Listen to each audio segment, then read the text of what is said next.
Hello and welcome to the B-side, where we take an honest look at the UK music industry. I'm Saskia and my guest today is an absolute boss in the game, a music marketing, strategy and data consultant and founder of Measure of Music. She really is just the best, professionally and socially. I mean that honestly. It's my wonderful friend, Christine Osazuwa. Welcome. Thank you, Saskia. That was so sweet. Thanks. Oh, wow. It's all true, honestly. Aw. Thank you for being here today. Of course, thanks for having me. She is a busy bee, as you will see, actually. So I appreciate you taking the time to be here with me. Now, I could read your whole resume, but we would be here for some time. So can you just tell me how you got your first job in music? Oh gosh, I feel like with a lot, just like with a lot of people, the first job in music is like a relative fuzzy term, because it kind of depends on what you mean by first job in music. I started booking shows when I was 15, Amazing. so no one hired me. So that was I suppose my first job. I started running a magazine when I was 16, about music. The first time someone paid me money, let's see. I don't know, the first time someone paid me money in music, I was probably 16 or 17, 'cause I was promoting other people's shows as well. And then my first like proper job in music, I was working for a ticketing company in Baltimore when I was in uni. And then I also ended up contracting for a marketing firm that did marketing, street marketing primarily for Atlantic Records when I was 19. So whatever answer you're looking for, it's one of those answers is my first job in music. I love that. It's like you, as we'll come to see, you've kind of created the opportunity for yourself. How did you start booking? Like, how did you get in contact with these bands and artists? They were my friends. Oh. It's like it wasn't. Everything sounds like when you like watch someone's like biopic or whatever. Like, not that I'm like so important enough to, but like when you look back and like all I the can see things it. stacked together and so like a really cool they were just my friends. Yeah. It wasn't like any nothing about it was that special per se. But basically, I started going to shows when I was probably 14. Started with the big shows and then started going to like club shows. Like started from like arena cap venues to like going to like 2,000 cap venues and like 500 cap venues. When I started discovering like artists that I loved, I met a local band outside of one of those venues once. They were like, "Hey, check out our music. It sounds a lot like the band you had just seen." I think that night I saw Simple Plan, and they're like, "We sound a lot like them. Check us out." And I just knew them. I really like them. Long story short, I ended up running that artist street team. And so I was doing marketing for them. Other bands were like, "Hey, you're doing marketing for them. Can you do marketing for us as well?" I was like, "Yeah, I could do that." And this was the MySpace era. So digital marketing was becoming a thing kind of for the first time at this point. And so I was doing that a lot. And then I was like, I think I could probably just put my own show together. And so the first show I put together was my 16th birthday party. So when I say I started booking shows at 15, it's because the first show I booked, I was booking at 15 towards my 16th birthday party. That's it. And the headliner of the show was All Time Low. Oh my God. They're from Baltimore, so it sounds so impressive it sounds really impressive, but like they're just my friends. But that is so cool though. I'm sorry. All Time Low being your friends, like that's still cool. Well, it's literally I literally hit him up on AIM. It was AOL Instant Messenger. This was 2005. It was such a non-thing. It was just like, "Hey, I'm gonna put together a birthday show. Do you guys want to play?" Et cetera, et cetera. It was such a non-thing. I love that. But that's so how I much. got I guess my start per se. Yeah. But I guess I really got my start street teaming before then. And yeah, it was always just just do what I like. The thing about it, I think my motto in life has been for my entire life is kind of like, you can just do whatever you want. Like, who's gonna stop you? She has said this to me before, and it literally is like life-changing. I'm like, you are right, but you're living it. It's when someone says something, they give you advice, but they're not doing the things that they're telling you, So it's like, to see you live your motto, I'm like, you know what? She knows what she's talking about. Thank you. I will say for better or worse, because who's gonna stop you? Like sometimes you should stop you. I rarely do that bit. Exactly. So, but you can just do whatever. And so I remember I was putting together these shows, et cetera, et cetera. I was signing contracts. I wasn't even 18. These contracts were not valid. Shh. It's fine. It worked. Everything was fine. It was chill. The show happened. Yeah, the That's show all we need happened. to know. Yeah, it was great. And so that's kind of how I guess I got my start. It was just it's the thing I want to do, and I think I can do it. So why not do it? Yeah. Basically. I love that. So after that, you're of uni age and you study music journalism and entrepreneurship, did you have a clear idea then of what you wanted to get into after that? I feel like I've always been really grateful and like really lucky in life in terms of like I've always known what I wanted to do. Mm, I kind of knew what I wanted to do when I was like 12. I didn't know exactly what it was, but it was yeah. always like basically just like I understood the concept of the music industry about 12, like that it existed basically. Hmm. And by 14 when I started working with artists, I was like, cool, this is a thing as a job that people can do. I don't think I didn't know like what I don't think I even knew what job titles were when I was 14. Like I didn't think I knew all of these things, but I had a vague idea of like, hey, this is a thing I wanted to do. So by the time I went to uni, essentially, so like you mentioned, my undergrad degree was music what was it? Music journalism and entrepreneurship, I Hmm. wanna say was the degree title, Mm. and that's a made up degree. My university did not offer this course or this Yeah, it's quite program, niche. but I went to a university that allowed you to create your own major, basically. It was so much more work than just taking the major, so, like, it's not like I got the easy way out, like, it was Mm. way more work. I had to design an entire curriculum, get it approved by a bunch of people, et cetera, in order to do this, but I knew exactly what I wanted to do, and the school I chose was the school that gave me a wonderful scholarship, so I didn't pay for school almost at all. Oh, And so amazing. I could have gone to a school that offered this kind of program and paid a bunch of money, or could have gone to the school that did not offer this program but gave me the ability to develop it myself Mm. and not pay almost anything. So we Yeah, went with the smart option there. love that. Um, I love that. and so I pieced together. So basically, at like, I don't know, at 17 or 18, I had an understanding of what I wanted to do. I had started my magazine when I was 16.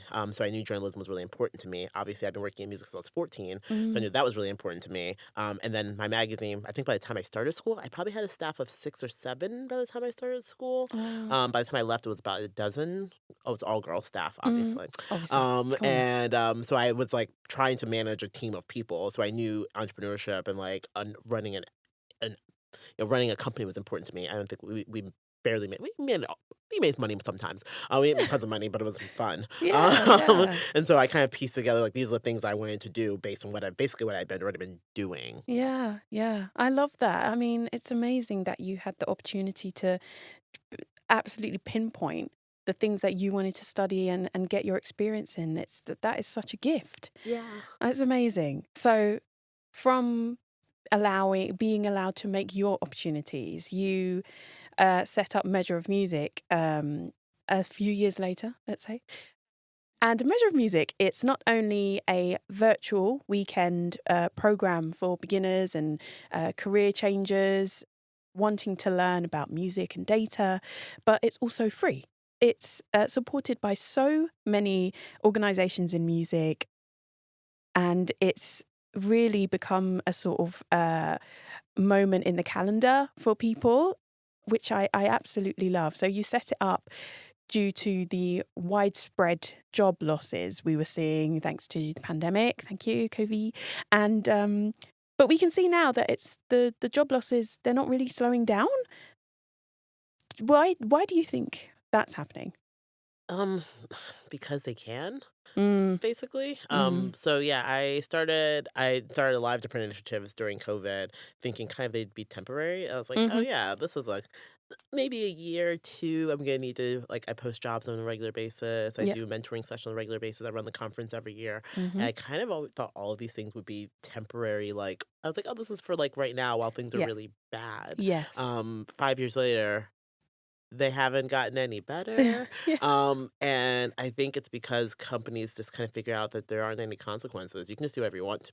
On the Mm, bad side, you can do whatever you mm, want. mm. And so if you figure out that you can lay off, 10% of your workforce and there's literally no consequences, in fact, your share value goes up. Yeah. Why would you not lay off 10% of your workforce? There's no Mm, downside for a company to do so. mm. Obviously, there's a massive downside for, humanity. Um, Mm-hmm. Yeah. but for a company, they're like, yeah, we can just do that now. And so a company is like, cool, we can just do that. So it's going to do it as long as there's no consequences for doing it, basically. And it's so sad because music, people get into it for most of the time is for the passion that they have. They either grew up playing instruments or they're just huge music fans or anything in between. And so you kind of allow more work taking on when you are working at labels because you're like, it's amazing, I'm working at a label. But there is no guarantee. There is no guarantee, and it's just the volatility of the market that can just wipe out whole teams. And it's just amazing that there is this conference here to at least bring people together and upskill, meet other people, meet like-minded people, and create their own opportunities. It's so important. So I guess, is there a kind of long-term goal for Measure of Music? Is it always going to be virtual? Are you going to dot around the world in like 5 years' time? I try not to have long-term goals. It's worked so far. Like, I did when I was young. I had like I think basically like I had like a 15-year plan when I was 15, and then like I kind of did it. And I'm like, all right, we don't need more. I love We it. did the thing. We're good. Everything else just like gravy on top at this Yeah, point. yeah. So I don't know. I did it when I created it because there was a need. I don't know. I feel like I don't like to like I don't like to make assumptions. I don't like to pigeonhole myself into things. I don't like Mm, to be like, oh, I'm gonna build this empire. I'm like, I'm not gonna build an empire. I want to mm, like, what's that? One of my favorite. So Ali Wong is a mm-hmm. comedian, and Yeah. she has this wonderful Netflix special in which she said, I don't want to lean in. I want to lie down. And I'm like, girl, right? Like, Preach. why am Yeah. I doing more capitalism if I don't need to do more capitalism? Is always my Mm-hmm. thought process. So if Yeah. I see a need and I see a space that I can fill and I see value I can add, I will do that.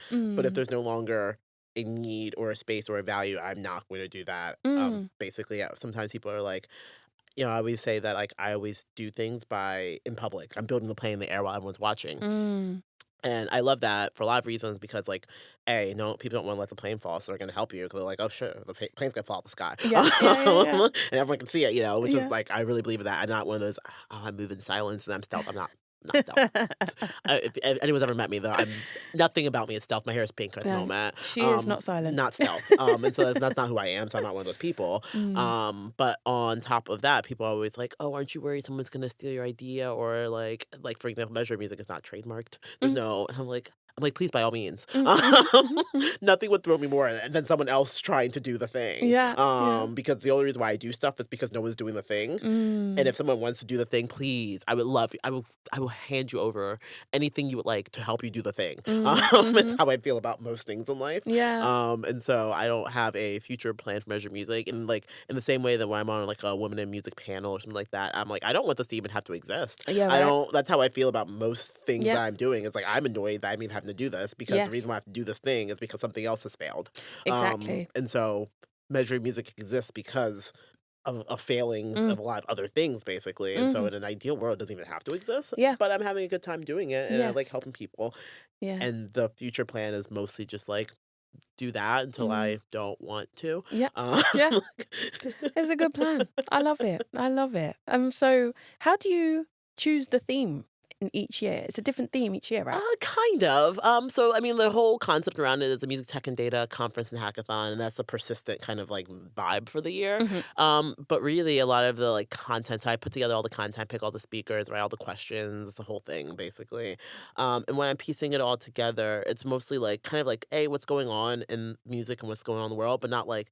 I don't give a shit about AI. I Mhm. don't care about Web3. I don't care about. Yep. I care about the blockchain, but not in a way that's in any way sexy. I like nothing that people would talk about at a conference. Like I don't care about NFTs. I never like the Mm, conference has gone on for 5 years, and at no point did I have a panel on any of these topics because I mm, don't care about them. mhm. And I say this as someone with a data science degree that I still don't care. Because all of these things are tools to do work, not work in and of itself, basically. Mm, And so I ignore whatever nonsense chatter is happening in the tech space. I usually ignore all of that. mm, But I'm normally much more curious about like people and community and like the people that actually do the work in the industry. And so everything kind of focuses on those things. mhm, And then also like selfishly, the other two components is like, are there cool people that I want to hear from? And mm. so I reach out to them first every year to be like, cool, I want this person to speak. Let me grab them. Yeah. And also, it's just like stuff that I don't know enough about, where I'm like, cool, I don't know enough about this. I'm going to invite someone to come talk about this thing because I don't know about it. Mm, Um, and then the only other component of things is like the last day of the conference, I have a closing talk that kind of encompasses the theme, and the themed that closing talk gets written that day. And Okay. so I'm usually examining the themes throughout the weekend, like seeing what the comments are like, seeing what the panelists are saying, seeing what's going on in the world, and I piece together like the closing kind of theme each year, kind Mm. of based around that essentially. Mhm.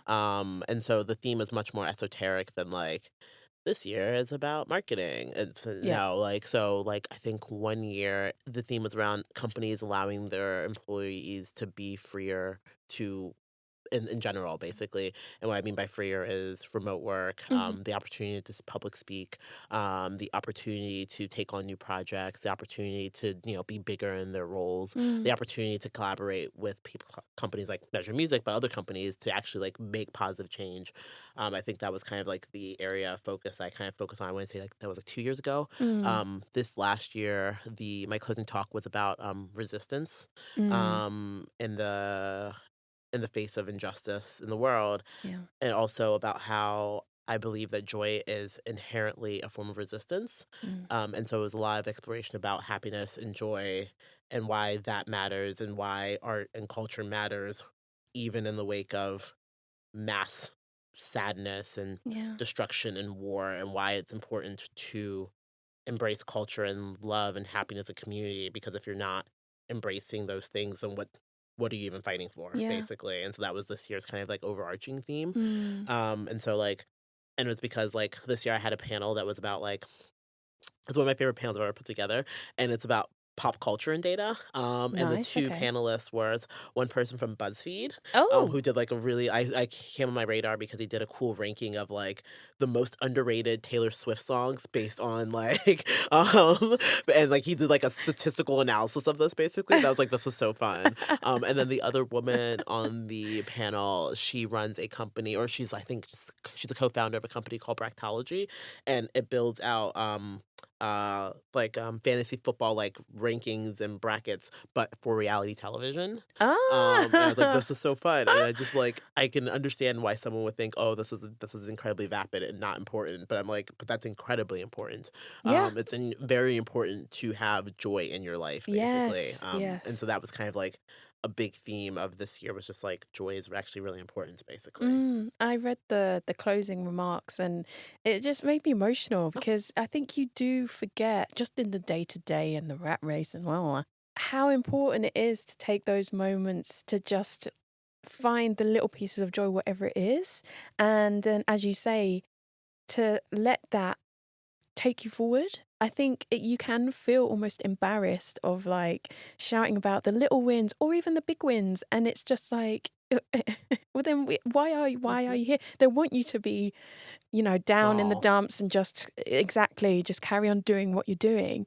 But yeah, nothing's ever going to change Mhm. if we don't allow ourselves that joy. And I recommend reading them. You can find them on Christine's LinkedIn, and it's just a wonderful read. Thank you. So, how should people who want to join Measure of Music next year? How should they prepare? Can they prepare? Oh gosh, please don't. Like, there's much more important things you can do with your time. I guess depends on like what way you want to be involved. So Measure of Music, basically every year it takes about like 100 people are involved in Measure of Music outside of just like the participants in the hackathon or the spectators. So there's like approximately 100 people are involved. That's the sponsors, the mentors, the hackathon judges, the speakers, the moderators, the weekend staff, Mm, companies that provide access to data, companies that provide access to like provide prizes, are all involved in this ecosystem. So there is a myriad of ways one person can be involved. Oh, I'm not forgetting the startup pitches. mm, And there's also the career fair. There is the artist project. There's also the community booths, for example. So like that there's so many things. So there's lots of ways to be involved, even if you don't want to be like part of the hackathon, for example. I don't think there's any way to prepare. Just like don't come to me in February. It takes place in February, and a lot of people come to me in February. And I'm like, oh yeah, that ship has super duper sailed. yeah. Um, Where were you? I start scouting for speakers in October and November timeframe Okay. before the conference. January is when basically most of everything else starts happening. Judges, hackathon. I'm sorry, hackathon judges, mentors, stuff like that. Mhm. And then participate in the actual hackathon. It's like that opens up in January as well. You don't need to prep anything. All skills are important. That's something I really try to stress. Mm. When I first started the conference year one, I think didn't use the word hackathon at all, not to scare people. And I think it was like a project, it's like a cute little project. Like not a Yeah, hackathon. don't No, be it's gonna be scared. silly. And transitioned to just use the word hackathon at this point. I think a lot of people know what it is at this point. Mm. But on purpose because I didn't want to scare people away to think, oh, I need to know how to code to be a part of it because you don't. Mm. Because someone has to put together the deck, someone has to do the public speaking, someone has to make it look nice, Mm. someone has to have some understanding of what's going on, Mm. et cetera, et cetera. So it's cool to have someone that knows how to code, someone that knows how the data works, stuff like that. But like it won't work without all of the people, Mm. and that's on purpose. So Mm. like I always say, there's no need to prep anything because there's a balance of skill sets for the actual teams. And then for speakers, I tend to pick people that I don't care about how much. I don't care about how much experience people have. I care about like what work you've done.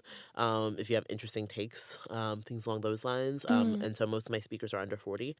Um, every year because I want the people that are doing the work have their hands actually in there every day doing things. Yeah. And so there's nothing, again, nothing in prep. It's just like if this is your job, if this is your experience, if this is your like area of expertise, I want to hear all about it. And the nerdier, the better is normally the Mm. answer, basically. Mm. Wow. So there's a plethora of experts, plethora of communication, meeting new people, new opportunities. So yeah, keep an eye out for it. We will plug it at the end of the episode. Yeah.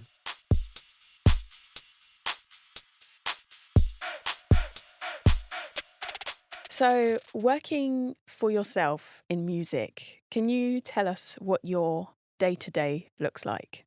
I mean, in an ideal world, I'm just like at a museum. But when I do have to work, Yeah. I guess context wise, I quit my full time job last year, Hmm. July 20. What year are we in? 2025? Hmm. July 2024. I quit Hmm. my last full time job. And normally, I quit my job all the time. But normally, I plan to get another job and just take a couple of months off or a couple weeks off before I start a new job. But this time, I was like, I'm gonna try consulting and kind of see if this is a thing that I can do, Mm. um, which has turned out quite well. It's almost a year now, and I can still do that, and I still have a flat to live in, so like things are going well. Yeah. Um, and so what my day to day looks like, so I basically at the moment I have like at any given point in time I probably have like 2 to 3 clients that I'm working with, and it's mostly just like doing things that need to get done. Basically, I I don't know, like, my day's, like, emails mostly. Mm. Like, once while I'm maybe building a dashboard, updating a website, sending in an email blast out, doing analysis of royalties, doing some projections, building out strategy for a fan club of some sort. Just things that need to get done is what I'm normally doing. Hmm. And when I'm not working, again, I'm trying to be outside at the museums, enjoying London. Like I'm trying to capitalism as little as possible, to be honest. Mm. And just getting and like not that I'm lazy. I am tired. I'll say that. It's not that I'm lazy. It's just that like one of the reasons why I quit like corporate work is that there's just so much bullshit and busy work. Yeah. There was just so many things you had to do because you quote had to do them. And at this point, anyone listening could probably tell I don't like doing things because I have to do them. And so I was always so frustrated by like the amount of just like meetings and like calls Mm. and like, oh, you have to fill in this form or you have to do this report or you have to do this thing. And I'm like, but we just don't have to do that. Mm. Um, and so now being a consultant full time, literally, it doesn't behoove people to have you do busy work because it costs them money. Yes. And so you start to like, it's a really easy way to figure out what's actually important. Because like if your phone call, if your hourly, whatever your hourly rate is, if a phone call with your client will cost that much, they're going to be snappy on that phone call. Mm. Like, Mm. we're going to Mm. get down to what really needs to get done, Yeah. basically. Yeah. And it feels like a more like, I don't know if honest is the right word, but it feels like a more efficient way to work. Efficient for sure. Um, so that I can spend I'm doing similar work to what I've done in the past in my life. Mm. And I can just spend more time like enjoying life rather than like spending more time filled with meetings and calls and professional development, this and bureaucracy and red tape and Yeah. nonsense. So most of my day is spent like working. I work still, but like a lot of times I'm just not now, which is great. Mm, I mm. love that. It's the dream, honestly. I'm working towards it. Honestly, we've got to get there. So, how do people or artists or managers, whoever's reaching out, how do they find you? Are you going to conferences? You kind of it's word of mouth, and you've worked with someone else. That's a good question. Yeah, I have somehow in the last, I don't know, I feel like in the last like 5 years maybe, I've somehow amassed 36,000 followers on LinkedIn, which is an insane number. It's not Um, somehow. She puts out amazing content. Absolutely insane number. Never had any that's so many. It's lovely. Everyone's very sweet. But that's a big part of it. People know of me Mm, from my online presence, which is quite cool. mm, And so one of my clients I have right now, I went to a conference in Berlin that I spoke at. He lived there. He came to hear me speak, and then afterwards he's like, "Hey, can I grab you? Can I take you to lunch? I will have this artist I'm working with. Would love to talk to you about it." And I was like, "Sure." And he's like, "Oh, I've been following you on LinkedIn for a long time. I really like the stuff you're doing, etc." And then we started working together. mm. So a lot of the work came from there. The c- like, I I guess one thing I should caveat as well is that I run my conference, and my conference is free because of sponsors. Yeah. And sponsors are a combination of like people I've worked with in the past. Mm, So for example, I've worked at two major labels. My sponsors have included them, for example. mhm. Um, and then yeah, word of mouth quite often. Yeah, I'm incredibly, incredibly fortunate that I haven't had to like seek out work. Work comes to me, which is really Mm, nice. mm. And as long as that continues to happen, I'll probably continue to do this. And when it doesn't, I will pivot. Everyone Yeah. does and figure it out.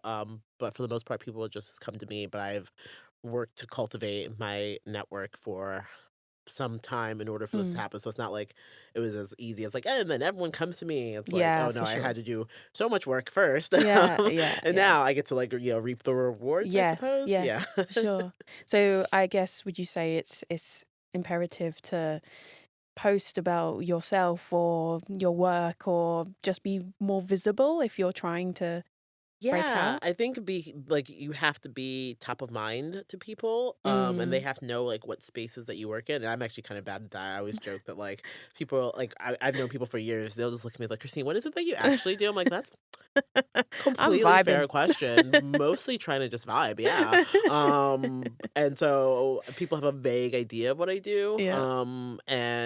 And so like even I could be better at probably I could actually probably be better at like professional branding of myself because I just can't be bothered most of the time. But my advice to other people Yeah. is to definitely like have your niche, have your spaces that you work in so that when people think when people think sync, when people Mm, think marketing, they think of you as an mm, ideal situation to be in. mm, I think for the most part, like at the very least, when people think of data, they tend to think of me. mm. So I think I do have that kind of like cornered at least. But like having these places where people think of you, because of a space that you're a specialist in is really important. Because then they'll reach out to you specifically. Mm, Um, and just like generally like yeah being like I say I'm always very upfront and very public about things. mm, Not everyone feels comfortable doing that for a lot of different reasons, mhm. but if you can be and you feel comfortable doing it, being really public about things is good because you say, hey, I'm doing this thing, and then people will reach out because they want you to do that thing for them, Yeah. basically. Yeah, yeah, yeah. It's a really easy process in that Yeah. sense if you just are willing to like put yourself out there, I Mm, suppose. Yeah. and sort of not, as you said before, like people try and tell you not to do something. Hmm. Don't tell yourself not to do Hmm. something. At Hmm. least try it. If it's not working, adapt, move on. We'll see what happens. Hmm. So, working in music, have you got a favorite label or artist that you like to work with, and why would that be? Oh God. Um I haven't had a favorite label since I was a kid. I have an inherent distrust of companies. Um, So no no, you favorite can't have label. a favorites in capitalism. So no, I couldn't say I have like a favorite label or anything along those lines anymore. That was a cute time in life though. I did. Mhm. When I was young, my favorite label was probably Fuel by Ramen. Oh, amazing, Oh God. amazing. I'm just obsessed, obsessed. Anything they put out, I was like, cool. I don't like. Bought whatever. Yeah. Yeah, obsessed. But now that I'm older, I don't really play favorites in that space anymore. Mm. In terms of working with, I like new and novel more than anything else. So I try to get comfortable. So I'm currently working with a neoclassical artist. My previous like my last full-time job, I was working primarily in like the Black music space, Mm. like with like Afrobeats, piano stuff coming out of the continent quite often, things like that. Mhm. I worked at two major labels, so I was working pop music, like the overarching concept of pop music, which I always say is also my favorite genre of music, is Mm.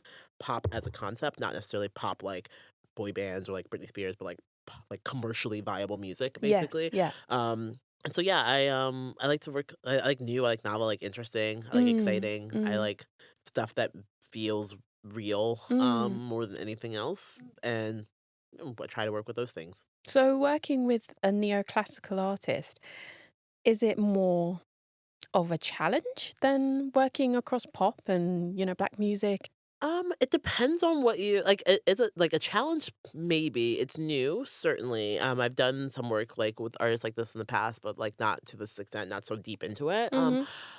But it's changing expectations, changing metrics, changing like how you quantify things, what your KPIs are is really important. Mm. Because like, when I was at major label, there was always like, oh, how are we doing on the charts? Yeah. Um, and in this scenario, this artist is very unlikely to make it on many charts. This is not Mm. really how most of the charts kind of work, Mm. right? Mhm. And so you change what the goalpost is. Mind you, this artist is making significantly more money than a lot of the other artists that would have been aiming for the charts because he owns more of his rights. There's all Yeah. because Yeah. he has more availability to do sync deals, for example. He has more availability to tour. All of these things are really important as well. And so if you start changing like the metrics, especially the vanity metrics. My God, this industry and vanity metrics. If you start changing the metrics that you're like looking at to deem success, Yeah. then it's not really a challenge. It's just a new way to kind of approach things, basically. Mm. Mm.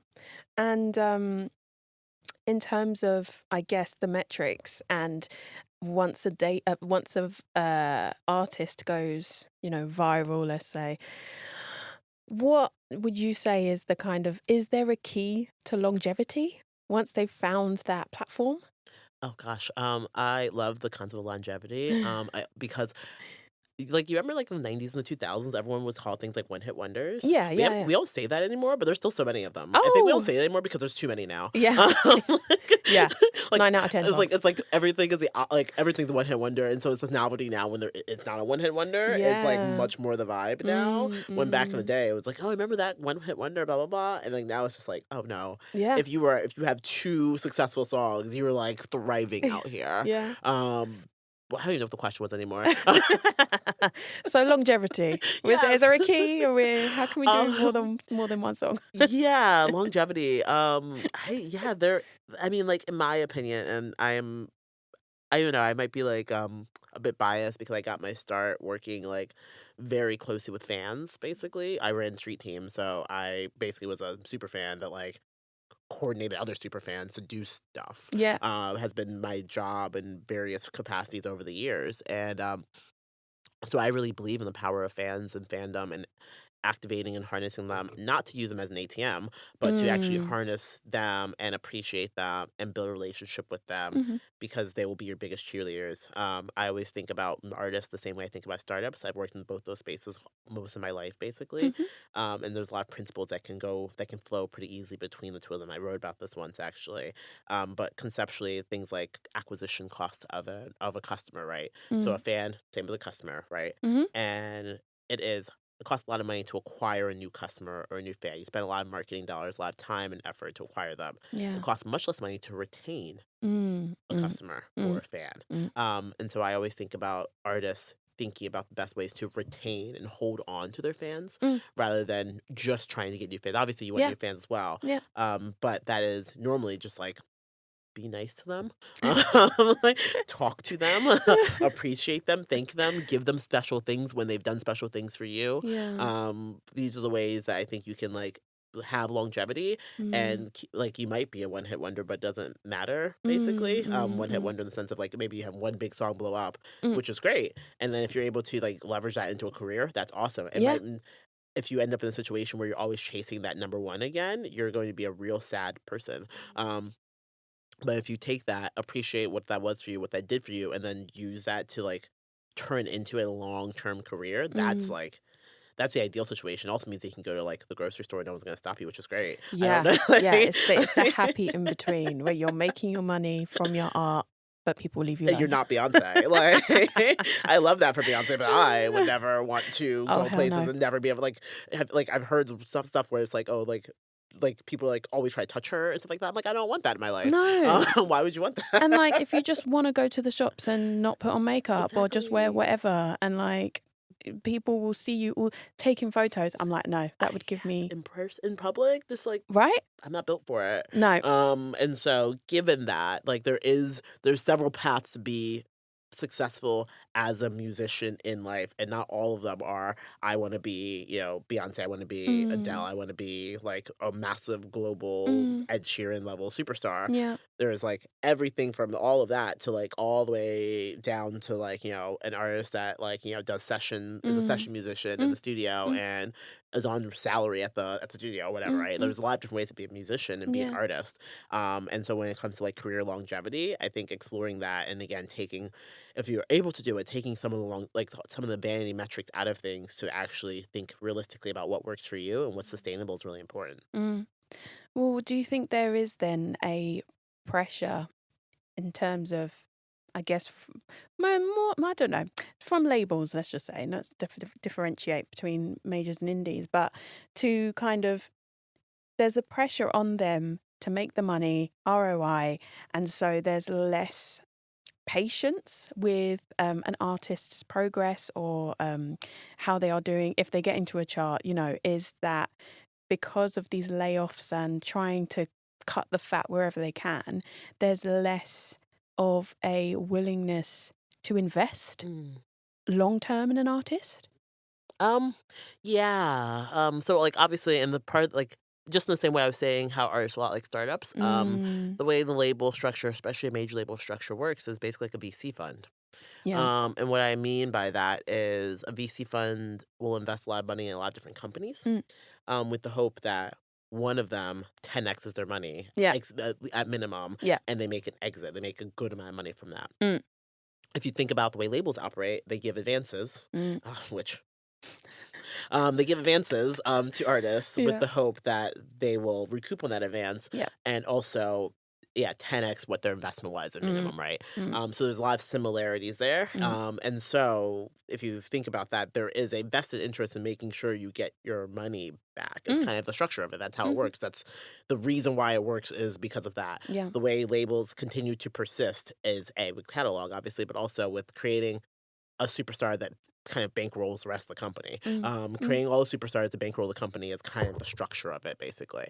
And so there's a lot of pressure for artists to do that, obviously. And the willingness to invest in artists over time it depends. mm, I'll be completely frank. An artist is much more likely to invest in a white artist longer. I mean, a label's much more likely to invest in a white artist longer than they are for most artists of color, black artists especially. mm, So they'll focus on a career of an artist for a really long time, potentially.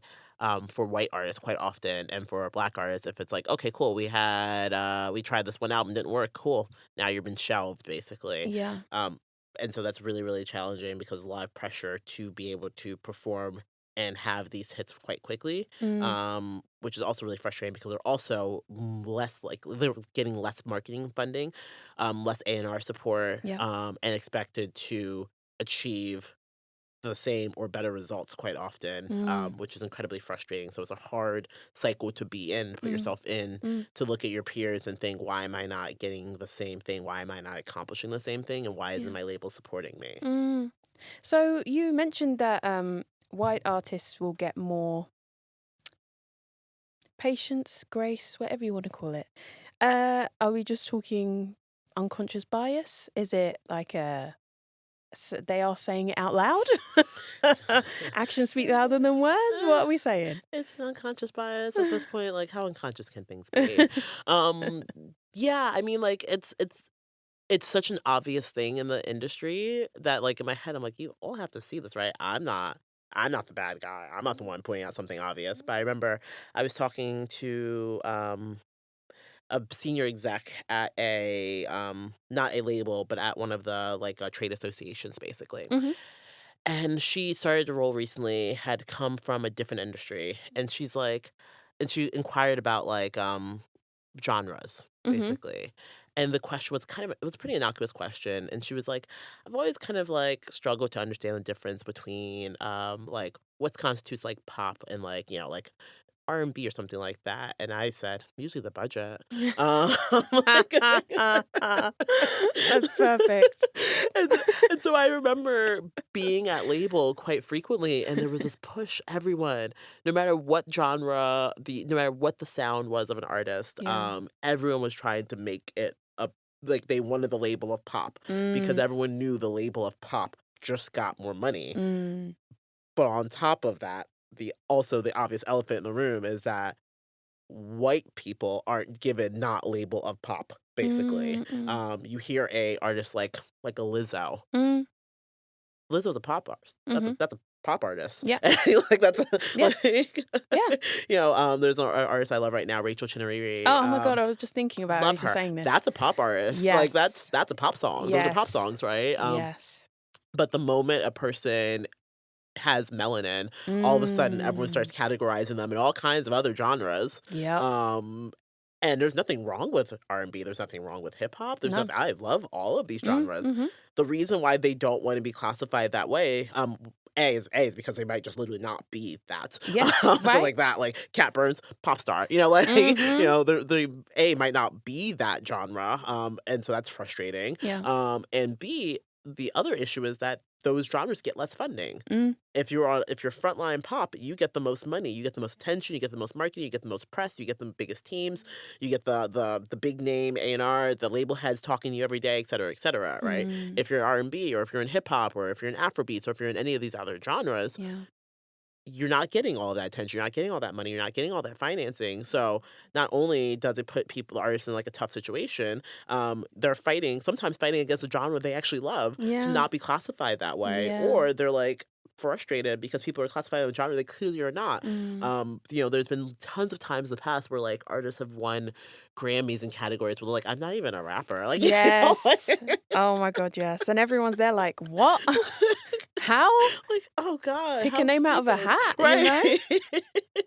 It is. It can, but that I think that working in music myself has made me. It's opened my eyes, and there is a touch of cynicism. A touch.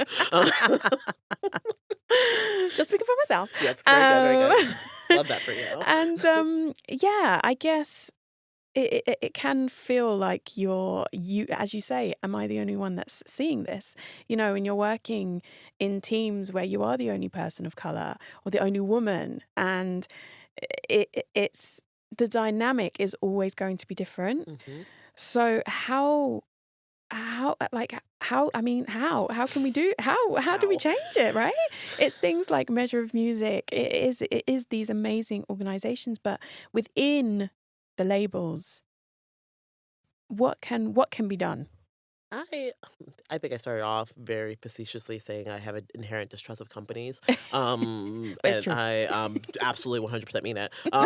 Make sure it's clear that's not a joke. I don't believe that you can I don't believe the companies are going to change. I do not believe companies want to change. I don't believe they have an inherent or vested interest to change. Mm, Therefore, I don't believe in trying to convince companies to mm, change, okay. basically.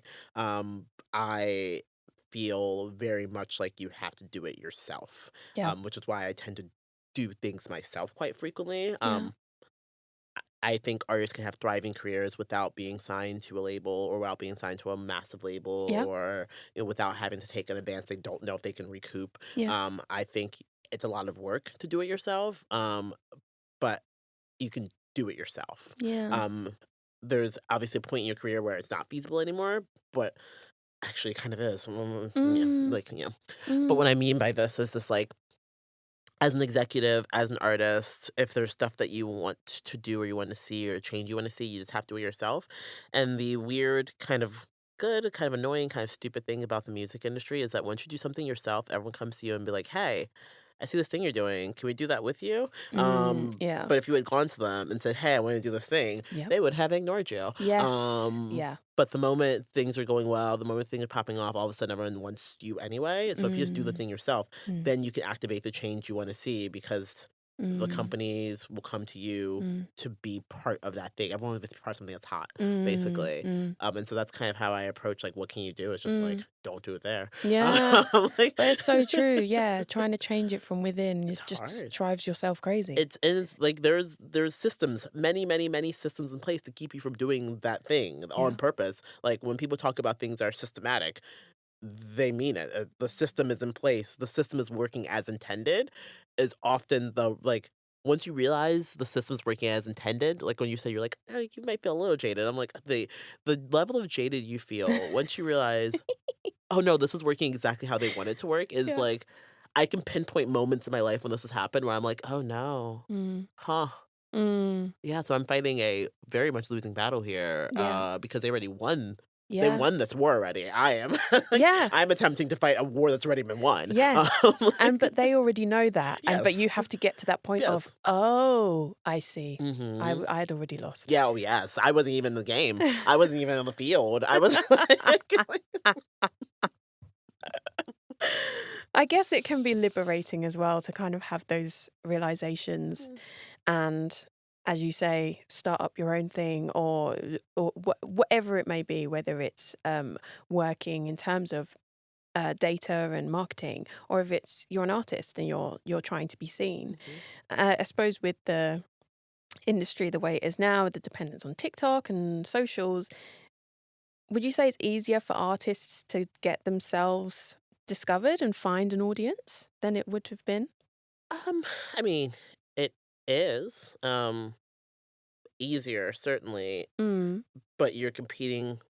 Quotation marks Yes, used in for quotes there, the. competing with a lot of other artists, basically. Yeah. So that's kind of the rub, right? What I always Mm. say, and I say this as an exec or as an artist, that Mm. the best and worst thing about the music industry is anybody can be in the music industry, Mm. which is great sometimes because you can start recording tomorrow, put out a track, it could blow up on TikTok. Yeah. Next thing you know, all the labels knocking on your door are Mm. trying to sign you. That could happen. That's happened Yeah. Countless times. countless times at this point, right? So Mm. it's a thing that can occur, Mm. but you're also competing with all of those people all of the time, right? Yeah. And Yeah. so it takes a lot of effort. It's not for the faint of heart to try to do this and say, I'm going to go down this path. Yeah, I am at the conference this year. There was a professor, Dr. George Musgrave, and he was part of a study that researched musicians around both like mental health and just like the way they kind of approach their career. Mm. And basically, the study found that being a musician had the same kind of like mental thought process and structure as gambling. Wow. And I remember I can't remember the exact title of the paper, but I remember I read the title and I gasped out loud. I was in Yeah. public, I went, "Oh god." Yeah. Because as soon as I read it, I was like that I was like as soon as I read it, I went, "Obviously." Like Yes. Yeah. in I have never had that thought before that moment, but the moment I read it, I was like, "That's obvious." Mm. And I think and like the study doesn't extend to executives, but I do believe it extends to executives to some extent. And what I mean by that is like you have to be so blindly sure of yourself, Mm-hmm. and despite literally all odds, Yeah. Yeah. like you have to think that you are going to be the one in a million that Yeah. actually make it. And now we literally feel like it's a million, one in a million, to Mm. be the one that actually makes it. And Yeah. even when things aren't going well, you have to double down, which is crazy. Yeah. Right? You have to like you have all of the sunk money, like you have sunk money, time, investment, effort, lost relationships, lost, like all of these things can have gone badly. And you have to say, cool, double it, do this again. Let's keep Yeah. going. Let's keep Yeah. going. Yeah. Which if you say all those words out loud sounds insane. Yes. Right? Yeah. People around you going, honey, you're not okay. Literally. Step back. Let's take a break. What do they say? When the fun stops, stop. Yeah. And so everyone in the industry as a whole, from execs to the artists to like everyone in between, are all playing this game of like, I have to blindly believe that I am talented enough, that I have the willpower, the work ethic, et cetera, to succeed in this industry. Mm, And so going back to your original question about like, is it easier now because of social media? It's like sometimes, yeah. maybe for Mm, some people, mm, once in a while, mm, like, mm, mm, mm. Yeah. but like not always. And then Yeah. like everything is racism. So Yeah. like if you look at the stats when it comes to like TikTok and like influencers, you can see that white influencers, for example, perform better on platform than like people of color influencers, Mm, right? mhm. And so when you have that happen, as an artist, you're working to actually be an influencer to some extent if you're like using TikTok to like, and so you're combating that at the same time, right? Yeah. And so you're combating so much and you have to overcome so much just to hope for a shot to succeed in this industry. It's not easy. I don't like I always tell people when they come to me and they're like, "Oh, I want to work in the music industry." I was like, "If you love anything else more than music, you should do that." Um, like, like anything. I don't literally anything else. But if you rather unfortunately like me only love music, Yeah. well, here we are, I suppose. Mm, mm. So how do you separate the ego from your work in music and just being like feeling like just a human in the world? Oh gosh, so like it's so funny because like I worked in music for 20 years, right? And I always joke and like I kind of low key mean it where I'm like, but do I work in music? Like I I could count like probably like on two hands the amount of times where I'm like, yeah, I might actually work in the music industry. Like I think like I'm like I think the first time I got invited to the Brits, I was like, huh, perhaps. Maybe. Maybe. Hmm. Yeah. Things are aligning. It seems that perhaps maybe I work in the music industry. Like, and like I say this because like it's so hard. There's so much. Even when I was at major label, I didn't always feel like I'm like I'm sending emails. Yeah. Am I working in the music industry? Yeah. This is like my 20th email and my fourth Zoom call of the day. Is Yeah. this the music industry? Are you Yes. sure? Yeah. Um, Yeah. like, Yeah. and so like I think you like I it's a like the music industry is just will humble you at all times. It's an Yeah. incredibly humbling industry, I promise you. 100%. I always joke that the only people that know they work in the music industry are like A&Rs. That's it. I think Yeah. nobody else is 100% sure.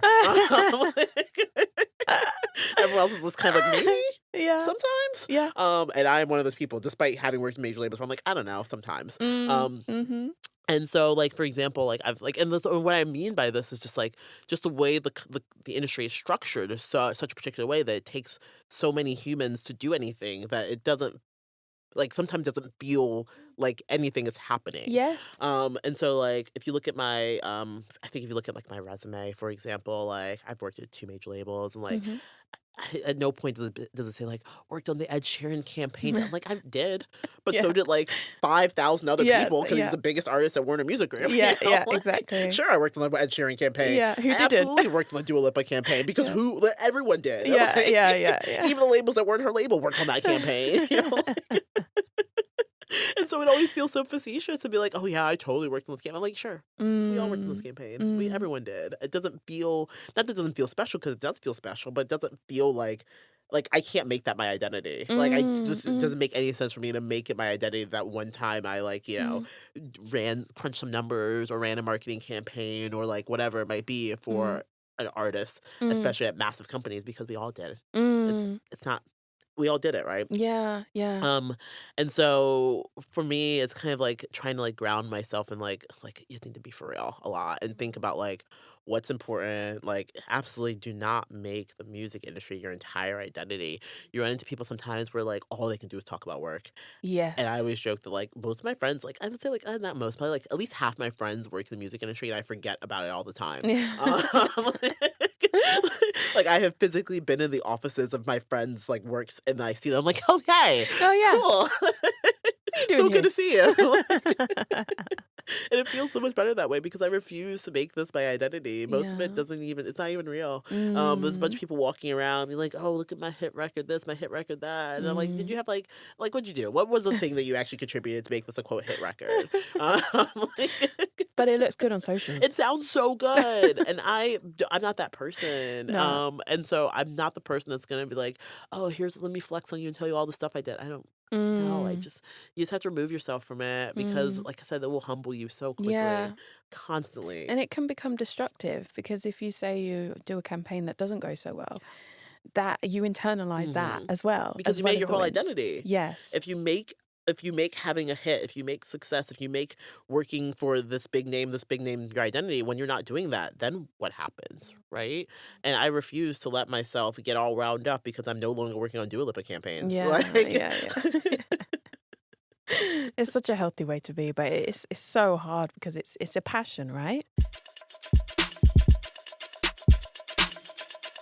So what would you say then, your favorite memory or like a pinch me moment that you've had in your career? oh gosh, I can think of two. Okay. Um, One is like just like a mostly it's like a fangirl moment of my Mhm. life. Mhm. And then one is like the I talk a lot of shit, obviously, especially about labels. But it's like the one thing that I miss about label. So I'll start my fangirl moment. Yep. Yep. I was out in LA for work, and we Yeah. had like a big company like work dinner, whatever. Mhm. And I was looking around the room at like who's there, and there was a couple artists over there. I was like, oh, that's cool, whatever. Mm. And I look behind me, and it's Mike Shinoda from Linkin Park. What? I stopped breathing Oh for a my god. moment. Oh my god. And then, like, I have to compose myself because I have these rules where, like, I don't normally talk to artists. A lot of people are like, "Oh, don't you wanna hang out there?" I'm like, "No, I don't wanna hang out with the artists." Mm. And not that I love artists. I love working with artists, but, Mm. like, after work is completed, I normally don't have any reason to have a conversation with artists because, Mhm. like, what are we gonna talk about? I don't Yeah. know this person, Yeah. you Yeah. know? Yeah. And, like, for the most part, often our lives are so different from one another because, like, they're on tour all the time, they're Mm. recording all the time, Mhm. they live a vastly different life than I do, so, like, the conversation we're gonna have is gonna be surface level at the very Yes. least, right? Yeah. Yeah. And so I generally don't make it a point to, like, approach artists and just, like, chat with them, Yeah. unless I have something to say, or unless we're talking about work, which I Yeah. prefer to do in the daytime, not at dinner. Yes. Like, 100%. this is Yeah. how I approach this. Everyone's different. That's just how I kind of approach things. Mhm. And so I see Mike Shinoda, and I turn around, and I'm like and I start talking to him, and the reason why I start talking to him is because I know we have mutual friends because Okay. they played Warped Tour, I had friends that were on Warped Tour, et cetera, et cetera. Like, I knew there was enough there that I could have a conversation Yeah. that wouldn't be like, "Oh my god, I love your band." Yeah. Yeah, thanks. Uh, and so we end up talking, and like we discover like some friends that like things that overlap, which was fun. But Mhm. the actual most fun part of the conversation is that like I was like, he's like, "Oh, what do you do at the label?" And I was like, "Oh, I'm a data scientist." Mhm. And he's like, "Oh, my son's learning to code," and we Oh. spent like probably 15 minutes talking about his son learning to code, and it was Oh. such a wonderful Yeah, conversation, a and he was real so conversation. sweet. It was such a real like Yeah. conversation. And I was like, "This is cool. Oh my This is fun." Yeah, gosh. like I love that so it was much. wonderful. That's mad. Yeah, so Was that was your cool. heart just like beating for the rest of At the one point, trip? he's like, "Do you wanna take a picture?" I'm like, "Absolutely." How did you know? How did you know? Absolutely, oh my god. Oh my god. That is amazing. So that's my big fangirl moment, and, like, I tried to play super cool, but, like, I was like, "Oh my god, everything's amazing." Um, like, and the other moment, it's not even, like, as big of a deal as this one, but I remember I was working at Universal, I worked at Universal Music Sweden for 2 years. Mhm. And, if you're at a label, music is kind of like blaring out of every room. Yep. Music is as loud as music can be coming out Yep. of every single room Yep. throughout the whole office. God knows how people that can't deal with that work because I can deal with it no matter how I like it, but like I was thinking like man, I do think sometimes I'm like, does it need to be this loud? just Is it fair. just me getting older? Because I'm like, guys, you can't even hear it properly. Yep. Surely this is distorting. The walls are shaking, like things are rumbling around you because it's so loud. That's how loud it is in the office. It's And but the thing so is, loud. as each room is playing their own loud music, it's chaos. I thrive in it, but like I understand how people are like that's just stressful. And so I remember I was walking around one day and I hear a track and I stop walking and I turn and I'm like, what the fuck is this? Mhm. Mhm. And someone goes, Billie Eilish, you should see me in a crown. And the moment like it hadn't come out yet, obviously. And so Yeah, we're I hearing know, it for the yeah. first time. And I remember the one of the few things I miss about working at label is Mm. when you hear a song Mm. and you get goosebumps Yeah. and then you simultaneously think, we have a we have a smash. Yeah, Like yeah, this yeah, is going yeah. like the feeling of we have a smash and this Yeah. is going to take over the world is Yeah. such a special and unique feeling. Yeah. And that's probably the only like one of the few things I really miss from working at label is like hearing a Mm. song and being like, this is this is a song of the summer. This is it. Yes. This is gonna win a bunch of Grammys. Like Mm. you hear this like, or even like when you hear an artist, you're like, this person's gonna be a superstar. And I remember like I was at Universal when Billie Eilish was becoming a thing, and like watching someone become a superstar and having like tiniest little stupid little impact in that is an incredible feeling. Yeah. I love that feeling, and that's probably one of the Mm. few like things I, like miss per se is like Yeah. this feeling of like, oh yeah, You this is can it. see, yeah, the impact on this Yep. artist and the reason that everyone around the world Hmm. is working together on this campaign. Yes, it was like I remember working it and being like, "Oh, this is number one priority. Like Yeah, this yeah. is like nothing else is important right now. This is it. This is Yeah. what we're doing." Yeah. Oh, that's amazing. Those are great memories. Thank Well you. done, you. Oh my gosh.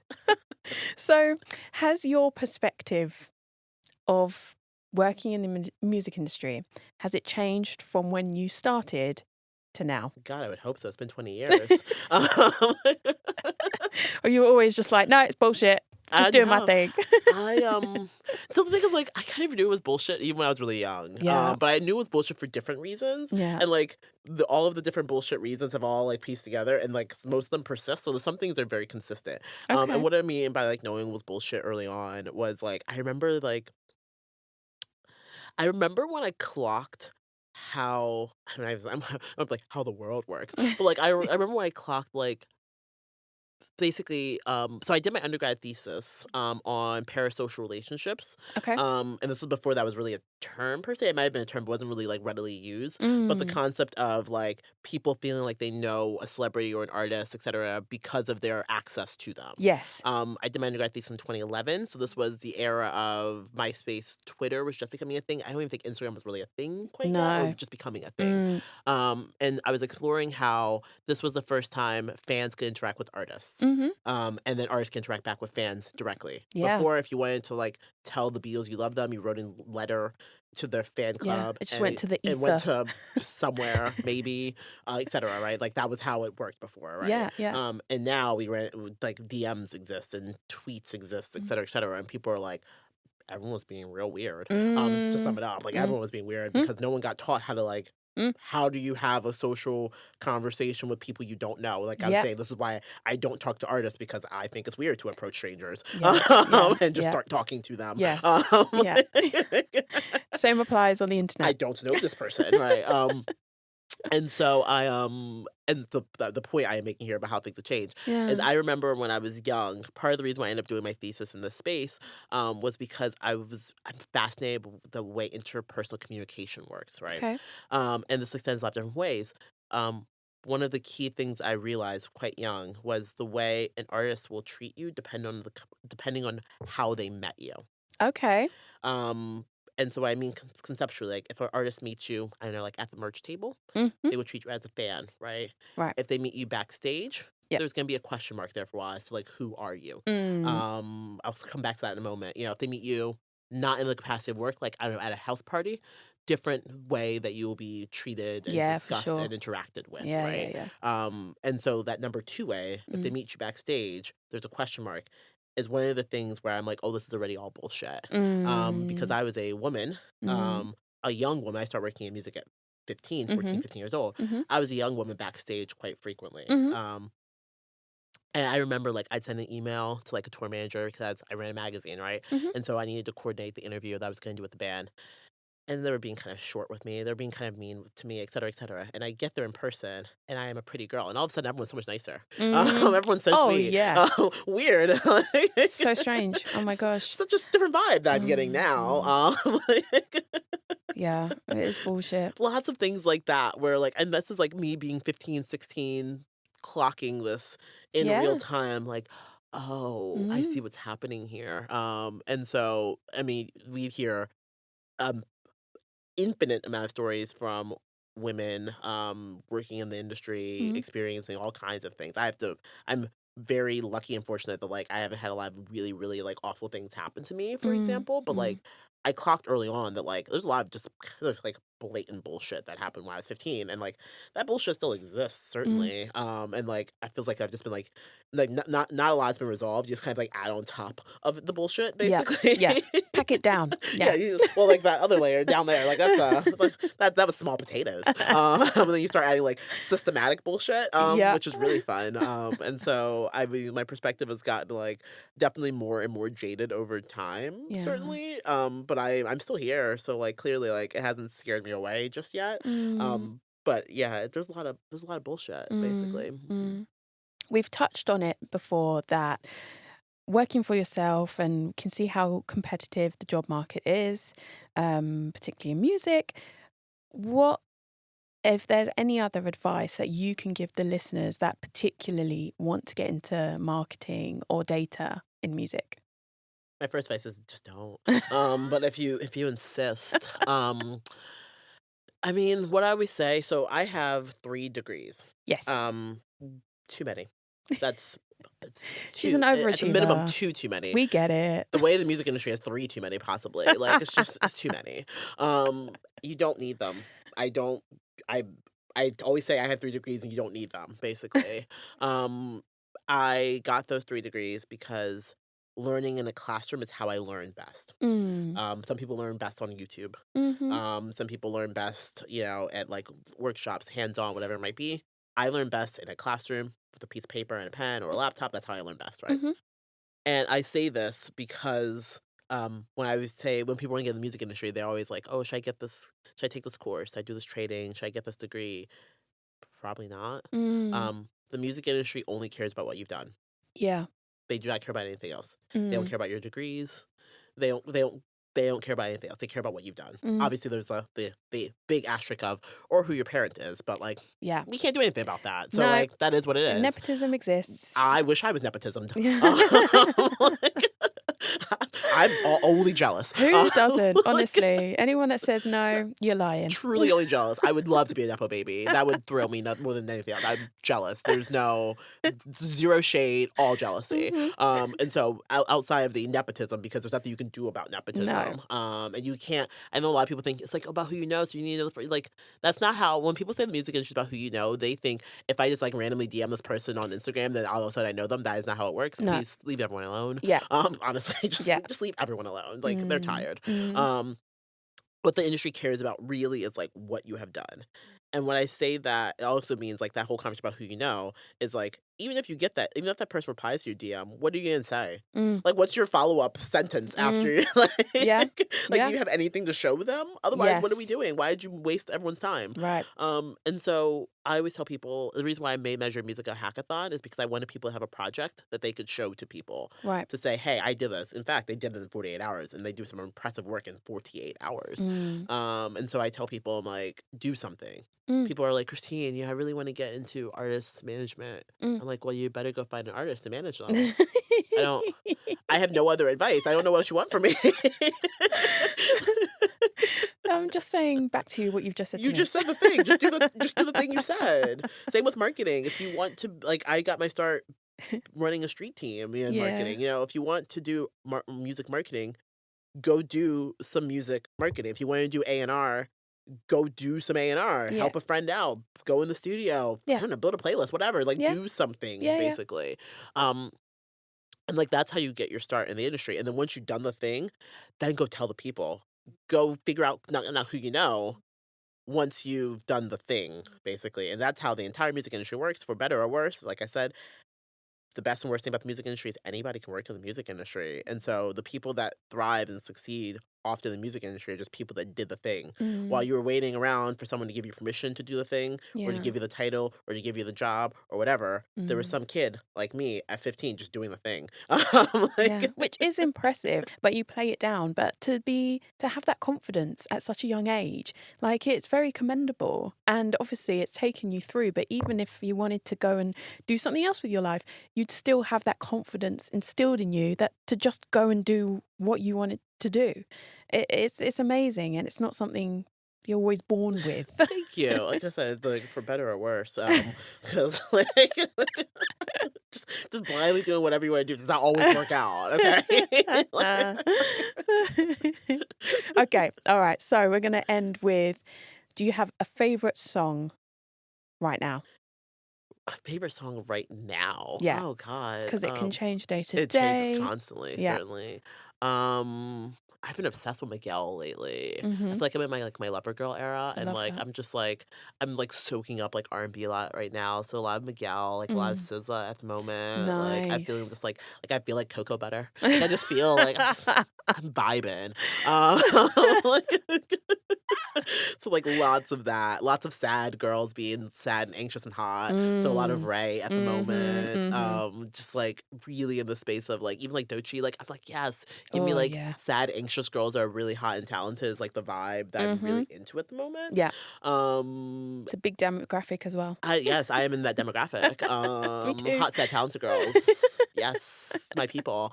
Um, so like that's been my vibe. This like now that the sun is shining, it's like Yeah. that's the mode we're in at It the all moment. comes out. I know I saw like a meme the other day and it was like trying to be an adult, but it's starting to sound like Kate Tronada outside. Hmm. I'm like, oh my God, this is my life. Exactly. I just want to vibe. I want to be in the sun. I want to be all smooth and Hmm. tanned and beautiful. Yes, I'm seeing Beyonce in a month, and there's a line in Cowboy Carter where she like literally the line is one of my favorite lines of Beyonce ever written. It's just Mm. like I just want to shake my ass and have a blast. I'm like what a line! Yes. That is it. Yeah. Because like what else are we doing? What else are we doing? Honestly. Christine, thank you so much, Christine Osazuwa, for joining me today. I've had such a blast. Gonna shake my ass. Exactly. And where can the people find you on socials? I am not on Instagram, so not there, please. Good for you. Good for you. Thank you so much. I love that for me. I do I as am well. on LinkedIn. Mhm. Feel free to connect. Where else am I? That's basically the place you should find me. Okay. Measured Music is measuredmusic.com. Come hang out. It's a cool community.